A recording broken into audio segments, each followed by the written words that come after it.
Ojo tangi kan guling, awas ojo ngetoro. Aku lagi bang wingo. Jin setan kan tak putusi, dadio sembarang. Ojo layu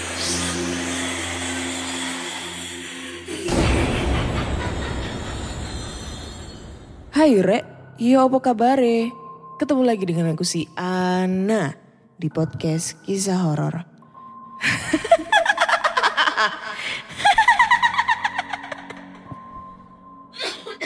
Anjir lah batuk guys. Oke, ketemu lagi di episode 119. Dan di episode kali ini aku akan bacakan cerita horor ataupun email berhantu yang sudah dikirimkan teman-teman melalui podcast kisahhoror@gmail.com ataupun DM Instagram podcast kisah horor, DM Instagram Ana Olive serta Google Form yang linknya tersedia di bio Instagram podcast kisah horor. Misi foya, visi foya, misi visi foya, dan play bosku. Hora. Anjir lah, gue terngiang-ngiang banget otak gue masalah ini. Padahal ini sebenarnya udah booming banget, viral banget udah beberapa waktu yang lalu ya. Cuma kemarin sempat scroll TikTok ya. Terus ngeliat lagi FYP-nya masalah itu lagi, anjir sumpah. Aduh, ini demen banget aku sama kata-kata ini ya, apa ya? Visi foya. Don't play bosku. Ella, ada lagi yang ini, info chip bosku, info chip mana sih? Lupa gua ini kayak gini ya. Ini. Bukan, mana sih? Oh ini. Halo bosku. Info chip. Cing lah. Aduh, sumpah lah TikTok zaman apa ya? Zaman gua main TikTok 2018 gak kayak gini banget anjir. Zaman gua main TikTok 2018 itu lebih kayak komedi, lebih kayak apa ya? Model-model kayak Musical.ly ya, kalau kalian tahu Musical.ly ya, karena aduh sayang banget sih akun TikTok gue yang dulu itu nggak bisa dibuka lagi karena emailnya udah kehapus permanen. Aduh, followersnya udah banyak bro, 7.000 lumayan kan 2018 gue main TikTok. Terus sekarang itu lebih nggak seneng sih main TikTok, lebih suka ngeliat gitu kan di beranda orang-orang main TikTok yang kayak gini, kayak info chip kayak apa misi visi foya, apa joget-joget kayak gitu. Aduh, nggak tahu sih generasi sekarang kayak gimana. Oke, langsung aja kita baca-baca cerita ya, karena daripada kita dengerin misi visi foya, karena aku gak punya duit buat foya. Dan mari kita cari duit buat foya dengan cara membacakan email. Oke, email pertama datang dari Nay. Judulnya adalah keluarga yang bisa melihat makhluk halus. Ini setannya bisa gak sih diajak foya? Misi visi foya ya. Halo kak, tanpa basa-basi, aku ingin memperkenalkan diri. Namaku Nay. Aku memiliki 2 adik perempuan, di mana kedua adikku pun seperti aku sejak kecil bisa melihat yang tak bisa dilihat orang lain. Singkat cerita, banyak pengalaman mistis yang kami bertiga alami. Keahlian kita bertiga pun berbeda-beda, namun tetap berhubungan dengan makhluk yang tak kasat mata. Dulu orang tuaku sempat mencari kiai atau semacamnya untuk mengobatin kami bertiga, tapi nihil. Dan akhirnya sampai sekarang kita bertiga sering sharing apa aja yang kita alami selama seminggu beraktivitas. Kisahku yang pertama, malam itu aku berangkat kerja di salah satu pabrik di Tangerang. Seperti biasa aku mengendarai motor dan di pinggir jalan arah tak jauh dari pabrik itu aku berhenti dengan kebiasaanku selalu menawarkan tebengan karyawan yang berjalan kaki ke arah pabrikku. Maklum, banyak karyawan yang berjalan kaki karena angkot ada yang arah ke pabrikku. Jadi semoga karyawan yang datang bekerja tidak bawa kendaraan. Jadi semua karyawan yang datang bekerja tidak bawa kendaraan, harus turun di depan. Kebetulan yang aku tumpangi ini adalah teman kerjaku yang aku kenal. Namun ada yang aneh saat aku tumpangi dia. Dia hanya diam saja dan tak seceria biasanya. Sampailah aku di depan pabrik karena setiap karyawan yang tidak memakai helm tidak boleh masuk ke parkiran. Maka dari itu aku berhenti di depan gerbang untuk menurunkan dia. Kemudian bunyi klakson motor di belakang berulang. Sampai security menegurku, kenapa tidak terus jalan? Kenapa berhenti di sini? Bikin macet saja. Sautku sebentar Pak. Saya mau menurunkan dia yang tidak pakai helm sambil menoleh ke belakang. Aku terkejut. Ternyata di belakangku tidak ada temanku yang menumpang tadi. Disela omongan itu dengan security yang orang yang di belakangku pun bilang, dari tadi di belakangmu tidak ada tuh si A, kamu hanya di motor sendirian. Akhirnya aku masuk ke parkiran dengan terheran-heran sambil ngomong kecil. Seperti ngedumel gitu Kak. Karena aku paham, betul dia seperti manusia. Tidak lama kemudian aku berjalan sambil memeriksa tas di area masuk pintu karyawan. Saat aku sedang dicek oleh security, temanku berteriak. Iya, dia teman yang aku bonceng tadi dan menghilang di depan parkiran. Woi, Nay, tumben jam segini udah dateng. Aku pun terheran mendadak jatuh dan security pun bertanya, kenapa kamu Nay? Sampai temanku si A ini menghampiriku. Lu kenapa Nay? Aku langsung tanya ke temanku si A. Lu masuk apa? Gue masuk pagi, baru mau pulang. Besok gue libur, makanya hari ini gue seneng banget. Di situ aku langsung heran dong. Dalam hati, siapa yang aku bonceng tadi? Kemudian aku bangun dari jatuhku. Aku ajak dia berbicara apa yang aku alami tadi sebelum datang ke pabrik. Dia hanya ketawa dan bilang kalau aku hanya ngarang cerita. Kemudian aku antar dia sampai parkiran. Lalu aku mencium bau hangus sekali. Badan dia seperti terbakar. Aku sempat bilang, badan lu kok bau gosong sih? Terus dia bilang, iya tadi habis blower, mungkin masih ada aromanya. Kemudian dia berkaca di spion dan berkata, Nay, muka gue kok gosong banget ya? Di situ aku mulai was-was. Aku bilang, kamu jangan pulang sekarang ya, nanti aja. Dia kekeh mau pulang karena libur. Oke, kita pulang di arah yang berbeda. Dia pulang, aku masuk kerja. Sekitar 15 menit aku sampai atas. Di kaca aku terlihat asap begitu pekat. Aku pun bertanya pada temanku, ada apa di luar pabrik? Disaut temanku baru datang, ada yang kecelakaan.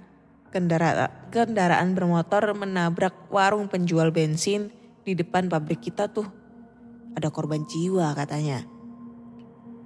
Ternyata korban jiwa itulah temanku si A yang aku antar di pabrik dan aku sempat mengobrol dengan dia. Kak, tolong nama asli email aku jangan disebutin ya.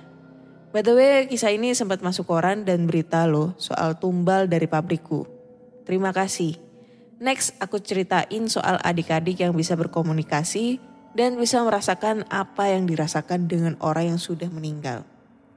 Oke, Thank you Nay buat ceritanya ya. Aduh, ini lebih ke kayak Final Destination ya. Alur ceritanya gitu loh. Jadi ibaratnya tuh kayak dia tuh dikasih anugerah kayak indigo gitu kan. Jadi bisa meramal melihat masa depan orang. Ya ngelihat kalau orang ini bakal mati untuk kedepannya gitu kan. Ini tuh serem banget sih sebenarnya. Dan katanya sih ini pabriknya Sinai ini pernah masuk koran karena kasus tumbal ya. Pabrik yang menyuguhkan tumbal. Gue penasaran banget sih sebenarnya. Tapi kira-kira ada gak ya? Masih ada gitu gak ya beritanya di Google. Kita lihat Google dulu, anjir lah lemot banget sumpah internet. Pabrik Tangerang karena tumbal. Kayak gitu kali ya judulnya. Gue gak tahu sih.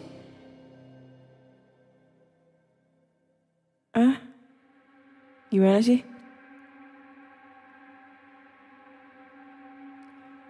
Bukan pabrik sepatu. Oh, apakah yang ini? Aduh. Oh. Oke, jadi ini ada kasus kayak nggak tahu ya. Ini pabriknya masih ada apa enggak yang punyanya Nay ini? Cuma ini dia di Google ada satu yang di Tangerang, dia tuh pabrik sepatu. Meninggalnya karena gantung diri. Bukan dong, ini tadi ceritanya karena kena warung bensin meledak gitu, bukan gantung diri guys. Ngerti sih yang mana sih? Itu dah pokoknya nggak ngerti ya pabrik apa. Tapi ini ada di di Google itu banyak banget kasusnya yang pabrik sepatu ya. Tentang tumbal di pabrik sepatu, dan ini banyak banget artikelnya di Google di daerah Tangerang. Tapi ya ini tadi sih serem banget sih kalau misalnya gua lagi ngomongnya cuk kone koyo wong Jakarta wis salah medok ngono lho. Jadi aku nggak bisa ngebayangin ya kalau misalnya di satu sisi lain tuh aku bisa kemampuannya tuh seperti Nay, jadi bisa melihat meramal kapan dia bakal meninggal kayak gitu. Itu bakal serem banget dan pasti bakal dihantui seumur hidup. Karena hal seperti itu yang membuat kita tuh parno sendiri gitu loh. Apalagi kalau sampai kita itu ngelihat masa depan kita pas di waktu meninggal. Gila, itu kayak berasa kita ngelihat ngelihat film diri sendiri. Kayak gitu, aduh serem banget sumpah. Tapi thank you banget ya buat ceritanya Nay. Ditunggu buat cerita tentang adik-adiknya. Dan next kita lanjut ke cerita berikutnya ya. Kamu lagi mau mengembangkan podcast kamu, tapi bingung caranya bagaimana? Mulai dari sisi performance-nya, menentukan rate konten kamu, sampai bagaimana cara memonetisasinya. Nah, coba deh cek Podmetrics. Podmetrics adalah platform yang bisa membantu kamu untuk lebih mudah melihat performa konten podcastmu. Lalu melalui Podmetrics, kamu juga bisa menentukan rate podcastmu melalui data yang tersedia. Serta bisa juga memonetisasi kontenmu dengan champion-champion dari brand yang cocok dengan podcastmu. Bahkan, Podmetrics juga bisa membantumu untuk mendapatkan inspirasi dalam membuat iklan pada podcastmu dengan contoh iklan yang sudah tersedia. Nggak ketinggalan juga, sekarang Podmetrics juga ada fitur Pod Earnings dengan berbagai metode pembayaran.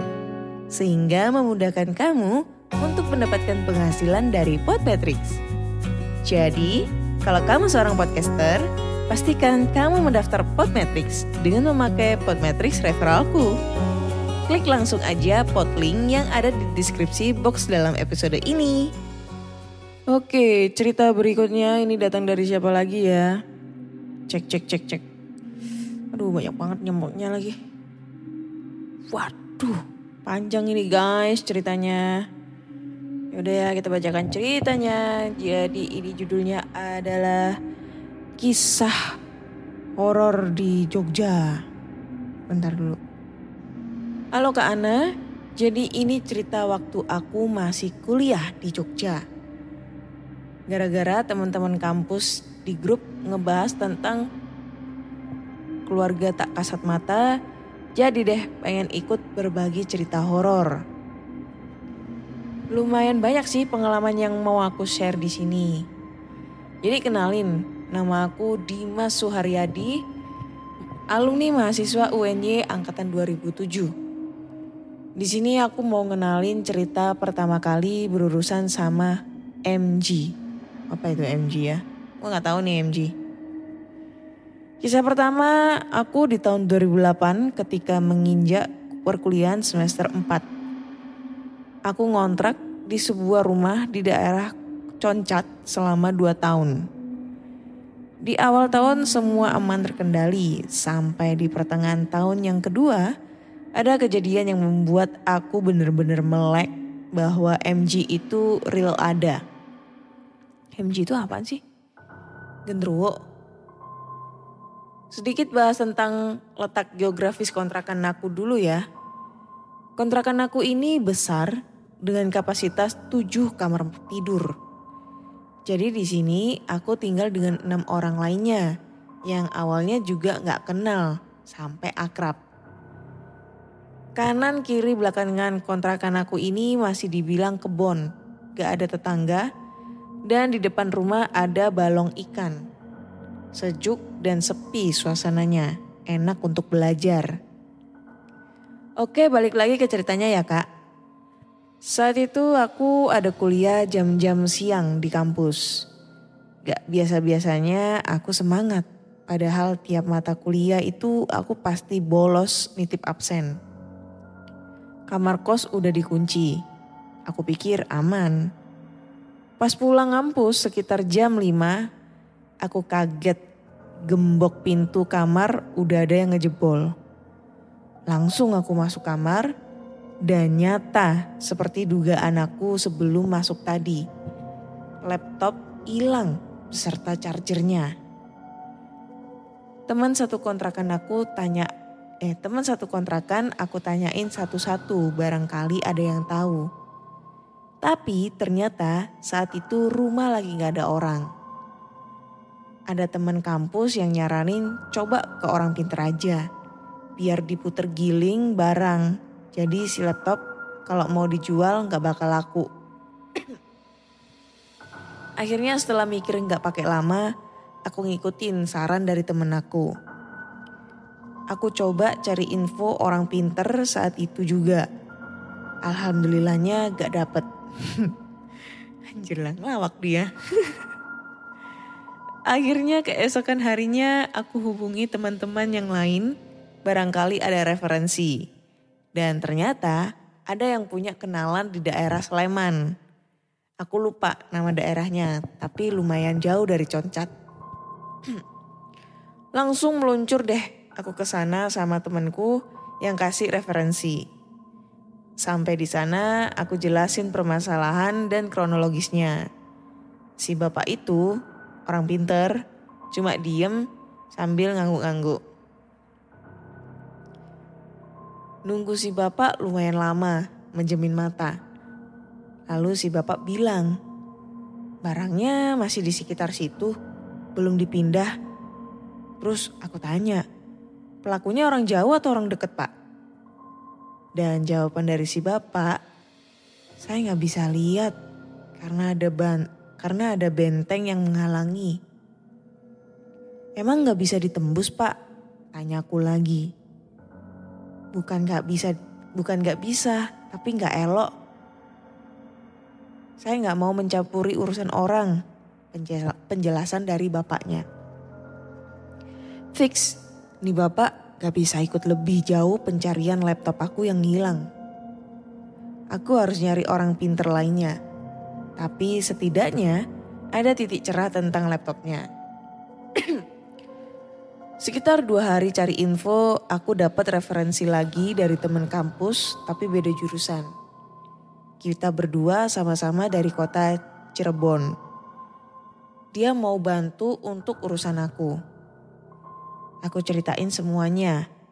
Temen aku langsung kontak orang pintar itu yang notabene adalah guru spiritualnya. Langsung dilihatlah sama si guru. Dan gak berapa lama kemudian si guru minta nama lengkap anak-anak kontrakan. Mulai deh pikiran negatif muncul. Abis ngirim nama-nama via SMS, gak sampai 5 menit dapat balasan. Ada 2 nama dari 6 nama yang aku kirim. Saat itu aku langsung emosi, pengen banget ngelabrak anaknya. Tapi temen aku nahan karena kita gak ada bukti. Dan si guru bilang ikhlasin aja barangnya. Sumpah, sedih banget aku ngebaca SMS-nya. Ikhlasin laptop yang pada saat itu beli seharga 7 juta. Ya mau gimana lagi, nasi udah jadi bubur. Akhirnya aku minta buat bales perbuatan mereka. Si guru nyanggupin, malah bilang mau dimatiin temen gue. Wajar lah. Buset, janganlah. Cukup mereka mengakui aja yang ya gak perlu balikin barang. Syarat-syaratnya dikasih sama si guru. Air dari sumur Masjid Agung yang di Keraton, kembang 7 rupa, sama telur ayam kampung. Aku balik ke kontrakan dari kos temen aku sambil bawa syarat-syarat dari si guru. Semua anak kontrakan aku suruh kumpul dan aku bilang demi gak ada kecurigaan di antara teman-teman semua, aku minta teman-teman bersedia minum air dari sumur masjid yang aku ambil sambil baca Al-Fatihah sebelum minum. Aku pikir bakal ada yang gak bersedia. Ternyata semua mau minum. 2 orang tersangka ini nyalinya cukup oke juga. Karena sebelum aku kasih airnya, aku jelasin kalau memang teman-teman di sini bersih semua. Dalam artian gak ada yang ngambil laptop aku. Insya Allah gak bakal kenapa-napa. Abis maghrib aku dapat SMS dari si guru. Dia bilang jangan keluar rumah sampai besok pagi. Lalu aku tanya, kenapa? Lalu dia bilang, udah nurut aja demi keselamatan kamu.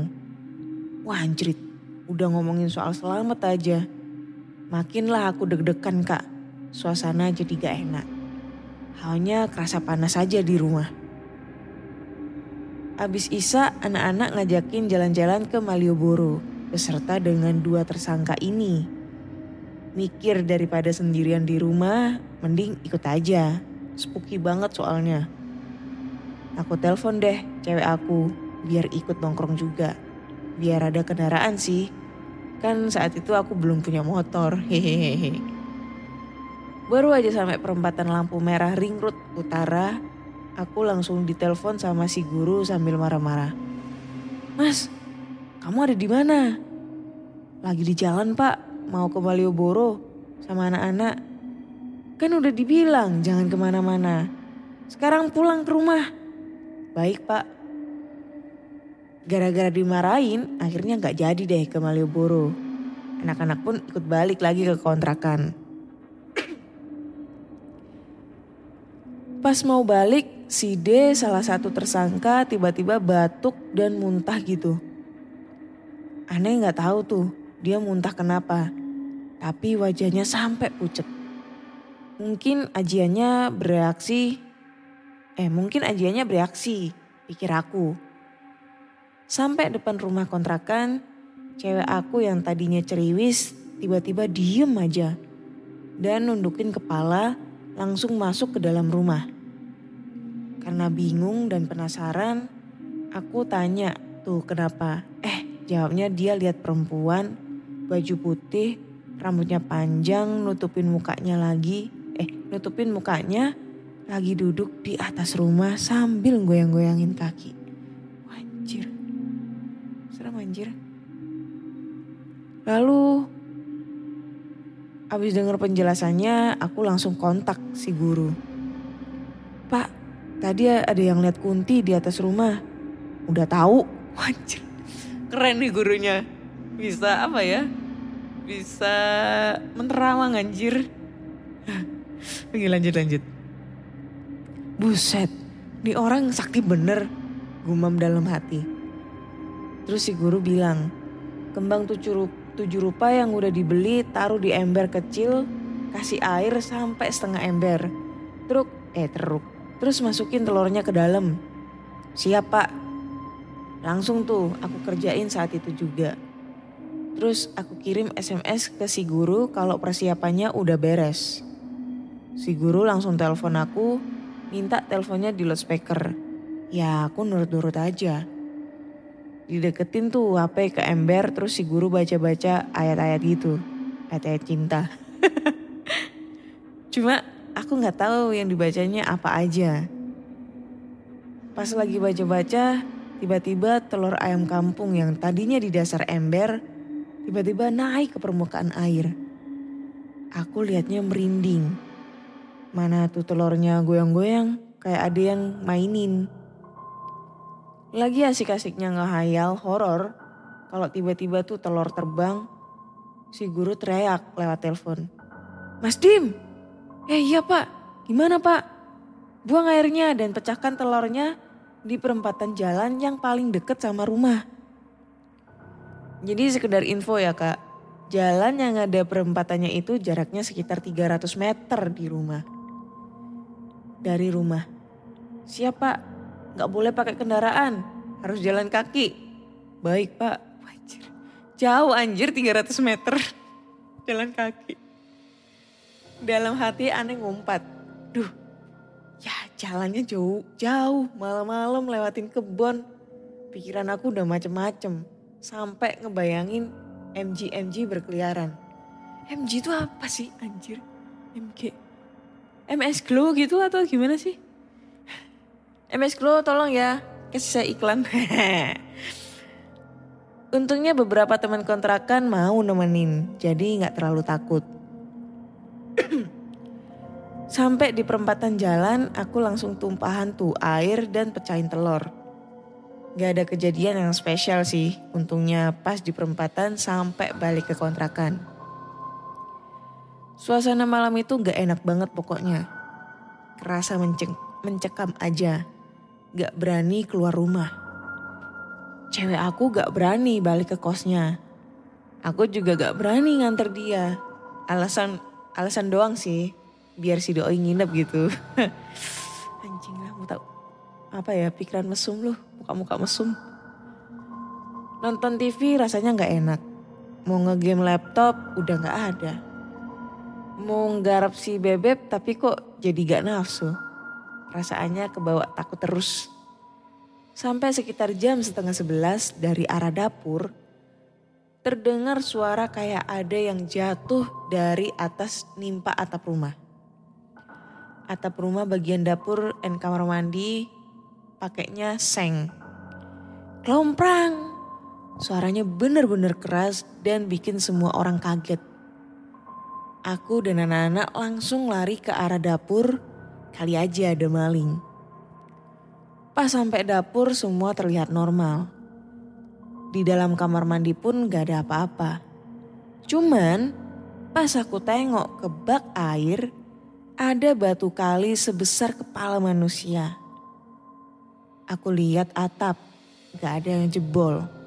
Wah anjrit, ini batu bisa masuk lewat mana ya? Sadar kalau ini janggal, aku langsung hubungi si guru via telepon. Assalamualaikum pak, punten ganggu lagi malam-malam. Iya mas, bentar ya, ini dukun ngajakin perang. Anjir lah, keren nih si guru. Perasaan aku sama pikiran aku makin campur aduk gak karuan. Cuma bisa nelen ludah sambil liatin sekitar dapur. Mas, kalau ada suara-suara gak usah kemana-mana, diem aja di kamar. Baik pak. Jawab aku pasrah. Habis tutup telepon, aku sama anak-anak balik ke kamar masing-masing. Baru aja mau keluar dari pintu dapur, tabung gas LPG yang 12 kilo bunyi kayak ada yang mukul. Sontak dong, aku sama anak-anak kaget langsung kabur ke kamar. Semalaman aku gak bisa tidur sampai pas azan subuh baru deh hati kerasa sedikit tenang dan aku bisa tidur. Setelah kejadian malam itu, memang beberapa hari bisa dikatakan kondisinya udah normal, gak ada lagi gangguan. Cuma yang bikin eneknya, nih 2 orang tersangka tiba-tiba handphonenya baru semua. Duh kampret, laptop aneh udah kejual. Emosi banget deh liatnya. Cuma mau gimana lagi, nuduh tanpa bukti sama aja fitnah. Makin hari makin gak betah aja tinggal di situ. Rasanya pengen pindah aja. Sekitar seminggu setelah kejadian itu, si guru ngubungin aku. Gak ada kapoknya ya tuh dukun. Lah maksudnya gimana ya pak? Semalam dia ngirim pasukannya buat gangguin kamu. Seriusan pak? Anjay, aneh panik seketika. Untung tuh rumah sudah ada saya pagerin. Terus aku sekarang harus gimana pak? Gak mungkin tuh dukun bertindak kalau gak ada yang nyuruh. Iyalah, si kampret-kampret itu yang nyuruh. Makinlah aku benci sama mereka berdua. Udah maling, sekarang mau nyelakain aku. Nanti siang beli madat yang warna putih sama rokok kretek. Madat sih apa pak? Maklum gak paham soalnya aku kak. Kemenyan. Buat apa pak? Udah nurut aja, oke pak. Akhirnya siang itu pun aku nyari tuh yang namanya madat. Sorenya aku ngabarin si guru kalau madatnya udah ada. Dan dia bilang tunggu instruksi selanjutnya. Makin kacau pikiran aku. Salah apa sih sebenarnya sampai aku diginiin sama mereka?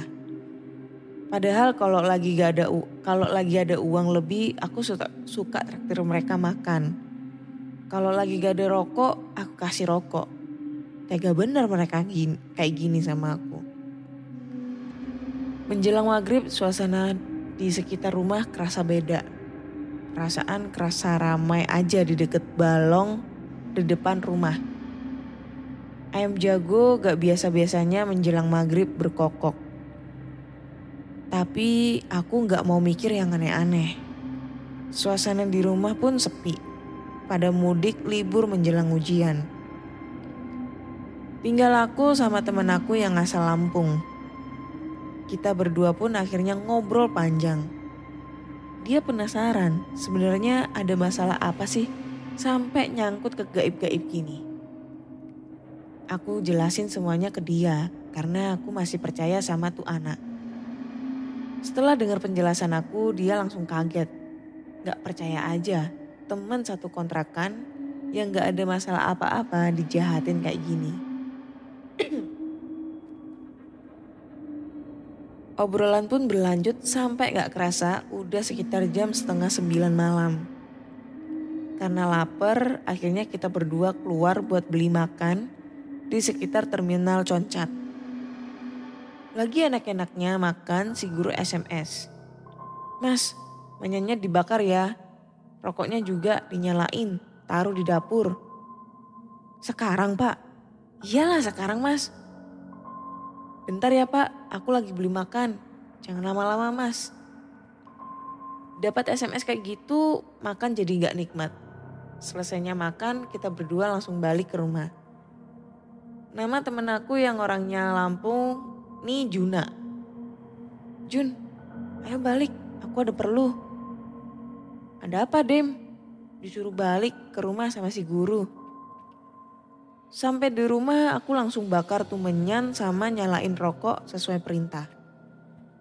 Karena perasaan si Juna gak enak, dia gak berani di rumah. dia alasan ke aku mau ke warnet ngerjain tugas kampus.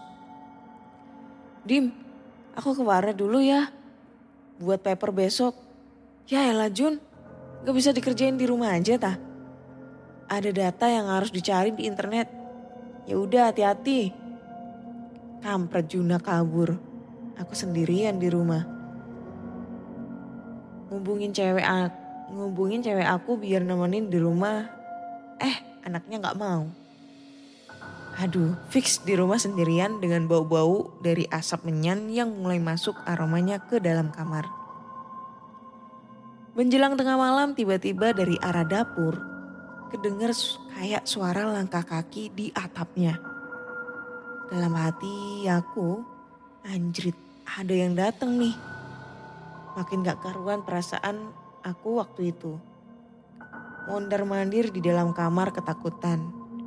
Lagi ketakutan sama prasangka yang ada di pikiran aku, si guru telepon.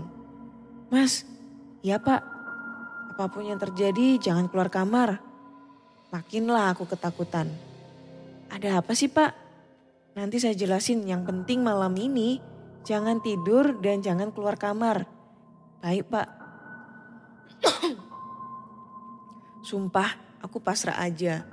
Padahal niatnya aku mau langsung tidur aja biar gak tahu apa yang bakal kejadian. Malah disuruh begadang. Abis tuh telepon ditutup, di atap dapur kayak ada yang lagi berantem. Wajir. Perang jir. Suaranya bener-bener deh rame pol. Ketakutan aku udah maksimal pokoknya. Cuma bisa duduk mojok di kamar, meluk bantal sambil selimutan. Baca-baca surat yang aneh hafal aja. Sekitar jam 2 dini hari udah gak kedengeran tuh suara-suaranya. Alhamdulillah, aku pikir udah kelar tuh berantemnya. Aku agak tenang dikit. Mana Juna gak balik-balik. Perasaan aku masih gak karuan. Antara takut, penasaran, sama kebelet pipis. Duh ya, gak boleh keluar kamar. Mau maksain ke kamar mandi juga takut. Makin kebelet pipis, aku paksain tuh ke kamar mandi. Baru aja di depan pintu kamar ada suara pintu dibanting. Brak! Sontak aku kaget langsung masuk lagi ke kamar. Bener-bener kesiksa perasaan aku waktu itu. Mencekam bos. Saking kebelet pipis akhirnya botol aqua 1,5 liter jadi tumbal. Yang penting lega dulu. Anjir ini panjang cuy ceritanya. Azan subuh udah berkumandang. Dan aku masih di dalam kamar gak berani untuk keluar. Karena udah gak tahan nih mata melek semalaman, akhirnya ketiduran. Sampai siang baru kebangun. Siang pun kebangun karena kaget. Dengar ada yang buka pintu depan.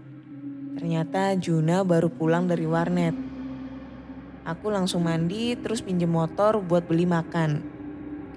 Gak lupa juga tanya si guru. Semalam ada apaan sampai rame gitu di dapur.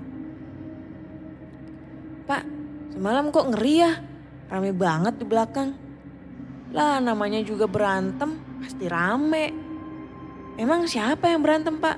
Pura-pura bego and kepo. Semalam itu ada siluman kera jalan-jalan di atas rumah. Pengen cari celah biar bisa masuk ke dalam. Ya daripada saya kecolongan, saya kirim Buto aja ke sana. Seriusan pak? Ya serius mas, masa bercanda? Makasih banget loh pak udah dibantu. Sesama cucu dari Kanjeng Sunan Gunung Jati itu memang sudah sepatutnya saling membantu. Anjir, sakti pak ini guru. Sore harinya sekitar jam 5-an lah. Lagi asik nongkrong di pinggir balong ikan sambil ngopi and ngerokok. Tiba-tiba nyium aroma bunga melati. Awalnya sih samar-samar gitu. Makin lama kok makin nyengat aromanya. Serasa kayak ada di samping persis. Daripada ada apa-apa, mending langsung masuk ke rumah. Soalnya sejauh ini di dalam rumah adalah tempat paling aman yang aku tahu. Di dalam rumah pun bisa kecium, aromanya cuma samar-samar gitu. Tapi tiba-tiba dari kamar sebelah Juna manggil. Dim, Dim. Ya Jun, ada apa? Nyamperin ke kamar Juna. Kok bau melati ya? Gak tahu Jun, sambil nyengir. Tinggal di sini makin gak betah aku Dim. Mau pindah aja. Sama Jun, aku juga. Tapi aku belum ada uang buat pindah. Ini semua gara-gara si Kampang itu. Habisin aja lah. Udah Jun, gak usah ikut-ikutan. Nanti kamu kebawa-bawa. Makin panjang urusannya. Besok lusa paling aku pindah Dim. Duh Jun, pindahnya nanti aja bareng aku. Masa aku sendirian di sini? Wis gampang lah, lihat nanti Dim. Obrolan pun selesai. Juna langsung ke kamar mandi. Gak berapa lama Juna manggil lagi dari kamar mandi. Dim, woi Dim, sini. Ada apa Jun? Nyamperin ke Juna. Itu lihat Jun. Lihat Jun, itu lo lihat. Nunjuk ke kloset. Di kloset, di lubangnya airnya warna merah kayak darah. Aku ikut panik juga liatnya. Langsung aja aku banjur tuh lubang kloset. Fix Dim, aku pindah. Mau gimana lagi? Gak mungkin aku nahan dia di sini. Aku langsung kontak si guru. Jelasin mulai dari nyium aroma melati sampai lihat kayak darah di kloset. Si guru cuma bilang, gak apa-apa mas, itu cuma buat nakutin kamu aja, biar gak betah tinggal di situ. Kalau aroma melati, itu ajudannya Nyai Ratu lagi ngontrol wilayah situ. Wah anjir lah, keren ini si guru anjir. Saya minta bantuan ke pantai selatan, makanya ada aroma melati. Pokoknya setiap nyium aroma melati di pagi hari sama di sore hari, ucapin salam 3 kali di dalam hati ya. Aneh sih manut-manut aja. Soalnya gak ngerti hal-hal yang begituan. Malamnya seperti biasa bakar menyan dan rokok taruh di dapur. Alhamdulillah beberapa hari ke depan gak ada gangguan-gangguan apa-apa. Cuma suara-suara aneh aja. Kayak ada orang jalan sambil diseret kakinya. Ada juga ngetuk-ngetuk tembok belakang. Awalnya sih takut banget. Tapi makin hari makin terbiasa. Juna pun sekarang udah pindah ngekos deket kampus. Anak-anak juga udah pada datang dari mudiknya. Jadi suasana lumayan rame di rumah. Cuma ketika anak-anak datang, si 2 kampret ini gak ikut balik. Sidik punya sidik, mereka berdua pindah kos. Aneh sih masa bodoh ya. Mau pindah kos tahu mati juga aneh udah gak ngurus. Semenjak ajudan Nyai Ratu sering sweeping di kontrakan, suasana udah kerasa normal. Suasana udah kerasa normal. Aku pun udah disuruh si guru untuk berhenti bakar menyan. Cuma ya tetap aja. Dampak dari kejadian kemarin itu bikin MG akhirnya ngumpul di sekitar rumah. Apa sih MG nih? Sempat ketika teman-teman kampus main ke kontrakan buat ngerjain tugas bareng, ada aja yang diganggu. Diliatin penampakan pocila dari kebun. Ada yang lihat cewek cantik lagi duduk di deket balong ikan. Macem-macem deh pokoknya. Sampai temen-temen kampus bilang, Dimas nih juara ya tinggal di tempat yang serem kayak gini. Ya aku sih cuma senyum-senyum aja. Padahal sih di dalam hati juga pengen buru-buru pindah dari sini. Tapi uangnya belum ada. Sekian dulu kak cerita dari aku. Dan ini pengalaman nyata ya kak ya. Tidak ada yang dilebih-lebihkan atau dikurang-kurangin. Next time aku bakal cerita lagi tentang pengalaman horor lainnya di kontrakan ini. Oke, thank you Dimas ceritanya. Panjang anjir. Bisa dibuat part-part sih sebenarnya ya. Tapi gue penasaran banget sih, MG itu apaan? MG. MS Glow atau mungkin Mas Genderuwo, MG. Mobile Legend? Oh gak mungkin lah. Ya itulah pokoknya MG, pokoknya semacam setan ya, hantu kali ya. Ya aku kira sih MS Glow gitu loh. Kalau misalnya ini brand disebutkan, siapa tahu ada iklan nyantol gitu kan. Selain Tokped, Lazada ada iklan nyantol MS Glow jadi brand ambassador kayak si Babe Cabita sama Marshall kan. Apa salahnya kita berusaha untuk menawarkan diri supaya dapat iklan kan ya. Siapa tahu kuntilanak-kuntilanak di sana yang ngedengerin podcast kisah horor pengen glowing kan. Makanya aku saranin pakai MS Glow. iklan cuan. Tapi ini keren banget sih ceritanya ya dari Dimas. Keren sumpah. Terlebih dia itu ini ngarang ceritanya atau enggak. Tapi kalau aku baca ceritanya sih ini kayaknya seru banget nih. Kayaknya nyata banget ya. Dan apa ya ibaratnya. Sakti lah ini guru. Sumpah. Aduh apaan itu anjir. Kayak ada yang ngelempar batu di kamar. Anjir kan. Gue gak suka kayak gini. Ini kamar, masa iya dilempar bunyi-bunyi ngelempar? Kayak sakti banget nih guru. Bisa ngirim buto, abis itu Kanjeng Ratu, anjir lah. Ada nomor teleponnya guru gak? Mau ini nih konsultasi gimana supaya si mantan bisa balik lagi sama aku. Iya. Enggak dong, gak harus dengan cara seperti itu ya. Tapi ini keren banget sumpah. Keren ceritanya, thank you Dimas buat ceritanya. Suatu kebanggaan banget nih bisa dibacain di podcast kisah horor. Keren. Oke, kayaknya cukup sekian dulu ya ceritanya karena udah panjang banget. Ini udah 45 menit. Aku udah nemenin kalian semua. So buat teman-teman semua yang punya cerita horor, entah itu pengalaman diri sendiri, kakak, adik, ayah, ibu, kakek, nenek, pacar, selingkuhan, pelakor atau siapapun itu juga, kalian bisa langsung kirim ceritanya ke podcast kisahhoror@gmail.com ataupun DM Instagram podcast kisah horor, DM Instagram Ana Olive serta Google Form yang linknya tersedia di bio Instagram podcast kisah horor. Kemudian jangan lupa follow podcast kisah horor di Spotify agar kalian selalu update cerita horor terbaru. Terima kasih sudah mendengar. Anjirlah belibet. Terima kasih sudah mendengarkan podcast kisah horor. Saya Ana undur diri dan bye-bye.